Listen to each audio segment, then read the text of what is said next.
আকু এবাৰ মোদী চৰকাৰ শদিয়াৰ পৰা ধুবুৰীলৈ খলকনি আকু এবাৰ মোদী চৰকাৰ আকৌ এবাৰ মোদী চৰকাৰ আকু এবাৰ মোদী চৰকাৰ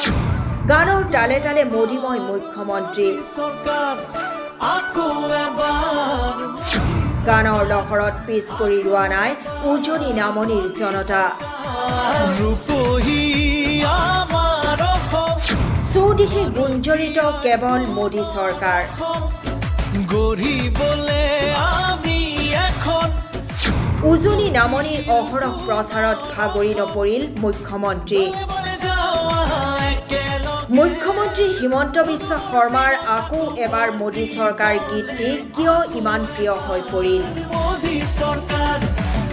গীতটি শুনিলেই কিয় থিৰে থাকিব নোৱাৰে হিমন্ত বিশ্ব শৰ্মাই কি আছে এই গীতটিৰ মাজত শুনক মুখ্যমন্ত্ৰীৰ মুখেৰে মোদী চৰকাৰ এই গানটো লিখিছে পবিত্ৰ মাৰ্ঘেৰিটা আমাৰ এমপি পবিত্ৰ মাৰ্ঘেৰিটা এই যে আকৌ এবাৰ মোদী চৰকাৰ গানটো ইমান হিট এই পবিত্ৰ মাৰ্ঘেৰিটা লিখিছে গানটো শ্ৰীমন্ত এই গানটো শ্ৰীমন্ত গাইছে ইয়াৰ দুটাই লিখা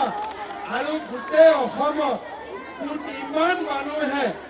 কোনো মানুহে কোনো গানত ইমান নচা নাই এইটো যদি কোনোবাই ৰেকৰ্ড কৰে গিনিজ ৱৰ্ল্ড ৰেকৰ্ড হ'ব ইমান মানুহে আজি ৰেকৰ্ড নাচিছে য'তে উঠিছে তাতে লাগি যায় বুজিলা বাইদেৱে কৈছে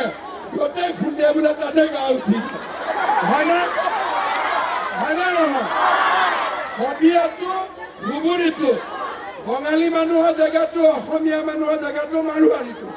য'তেই কোনে নাচিব আৰম্ভ কৰিলে আকৌ এবাৰ মোদী চৰকাৰ হয়নে গাটো হিলি যায় আকু কিমান চনৰ পৰা মুখ্যমন্ত্ৰীয়ে গীতটি ভাল পোৱা আৰম্ভ কৰিলে ৰাতি শোৱাৰ সময়তো কালৈ মনত পৰে মুখ্যমন্ত্ৰী হিমন্ত বিশ্ব শৰ্মাৰ কিহে আমনি কৰে মুখ্যমন্ত্ৰীক ক'লে মুখ্যমন্ত্ৰীয়ে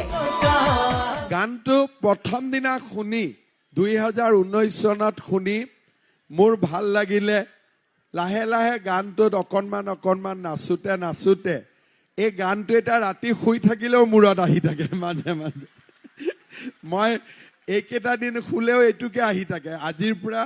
অলপ চিফ্ট কৰিব লাগিব আকু এবাৰ কিন্তু এই গীতটিৰ হিৰো মুখ্যমন্ত্ৰী বুলি কিয় ক'লে পবিত্ৰ মাৰ্ঘেৰিটাই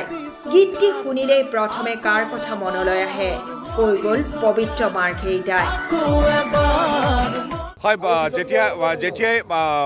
আকৌ এবাৰ মোদী চৰকাৰ গীতটো বাজে তেতিয়াই আমি ব্যক্তিগতভাৱে মই বৰ আহ্লাদিত হৈ পৰোঁ আপোনালোকে জানে যে সেই গীতটোৰ প্ৰযোজক মই পূৰ্বতে জোনবাই অপ্সৰা ইত্যাদি কৰিছিলোঁ আজিৰ তাৰিখত তেনেধৰণৰ গীত প্ৰযোজনা কৰোঁ আৰু এই গীতটো আচলতে জনপ্ৰিয় কৰি তুলিছে কেৱল আমাৰ কণ্ঠশিল্পী বা আমি কাৰ্যকৰ্তাই নহয় ডক্টৰ হিমন্ত বিশ্ব শৰ্মা আচলতে এই গীতটোৰ প্ৰধান নায়ক হৈ পৰিছে এটা গীত যেতিয়া কোনোবাই গাই দিয়ে ছিংগাৰজন বা হিৰোজনৰ প্ৰতি হৈ যায় গানটো ঠিক এইদৰে এই গানটোৰ নায়ক হৈ গ'ল আমাৰ ডক্টৰ হিমন্ত বিশ্ব শৰ্মা আপোনালোকে জানে কিশোৰ কুমাৰৰ গানটো গোৱাৰ পিছত R.D. বৰ্মন বা যিখিনি লিৰিচিষ্ট আছে তেওঁলোকৰ কথা পাহৰি যোৱা যায় গীতটো হৈ পৰে ৰাজেশ খান্না অমিতাভ বচ্চন আৰু কিশোৰ কুমাৰ গান হৈ যায় ঠিক সেইদৰে এই গীতটো এতিয়া আচলতে আমাৰ নায়ক হৈ পৰিলে ডক্টৰ হিমন্ত বিশ্ব শৰ্মা গীতটো বাজিলে হিমন্ত বিশ্ব শৰ্মাৰ মুখখন মনত পৰে আৰু কালি ৰাজহুৱা সভাত কৈছে যে গীতটোৰ আঁৰৰ ব্যক্তিজন বুলি মোক তেখেতে প্ৰশংসা কৰিছে মই কৃতজ্ঞ আকু এবাৰ